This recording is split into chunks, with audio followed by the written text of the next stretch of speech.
kama huwa unaonaga si make sense ninachokiongea, nataka nikwambie kwamba kitu ambacho unajua kabisa kwamba huwa nakiongea vizuri ni kuwakumbusha kusomeni these things. Msome vitabu, mtanishukuru baada. Hivi mimi nilisoma miaka mingi sana. More than 15 years. Yaani zamani sana.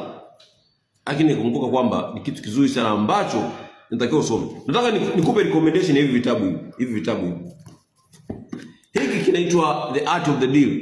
Donald J. Trump anakuambia yani lazima uwe aggressive. Big fish eat small fish. Big fish anaachama, small fish anaingia. Kwa hiyo lazima ujue namna ya kunegotiate, namna ya kuvutia deals duniani. The Art of the Deal. Tuma message wasa kuandika professor. Hiki kinaitwa The Master Key System. Huyu aliyeandika ni CV yake, nikikwambia hapo unaweza ukavua nguo ukakimbia uchi. Kinaitwa The Master Key System. Aliyeandika anaitwa Charles F. Fenwick, ni Grand Lodge Freemason leader huko Marekani miaka 100 iliyopita. Huyu hapa. CV yake nikisoma hapa naweza nikasoma mpaka wachanganyikiwa.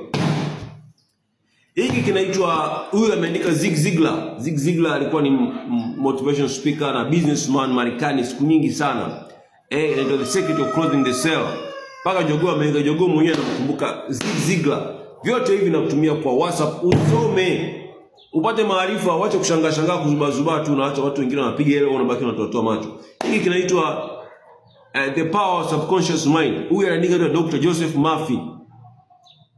Namna gani ambavyo akili yako inakuletea maisha hayo ulionayo, au umekuwa programmed kama mimi nilikuwa programmed naongea Kiswahili hivi. Maisha ni kuprogram mwenyewe.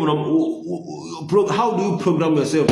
Hiki hapa kinaitwa Convention of Economic Hitman. Ujue namna gani ambavyo Marekani inaendelea kufanya uhalifu hapa duniani kwa kuvamia nchi. Iraki imevamia Irani na vamia tu hadi kuendelea kuwa superpower. Umeelewa? Kwa hiyo ukisoma hivi vitabu na hiki hapa cha mambo ya malavidazi, si mnapendana bana, wewe si mtu wa kupendana.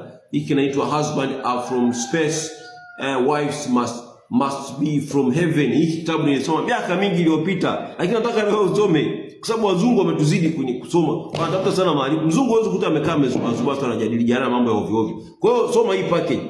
Andika professor. Kuna watu wanatumia message ya professor, wanatumia vitabu vyote ambavyo nimeshavisema. Kuna mtu jana kanatumia vitabu zaidi ya 36 ambavyo huwa anavisema kila siku, sema wewe uko smart sana, na utafika mbali. Kwa hiyo make sure umesoma hivi vitabu. Mimi nakutumia kwa WhatsApp tu. Jaza, nakutumia kwa WhatsApp sasa hivi, andika professor nitumie na kutumia hapo.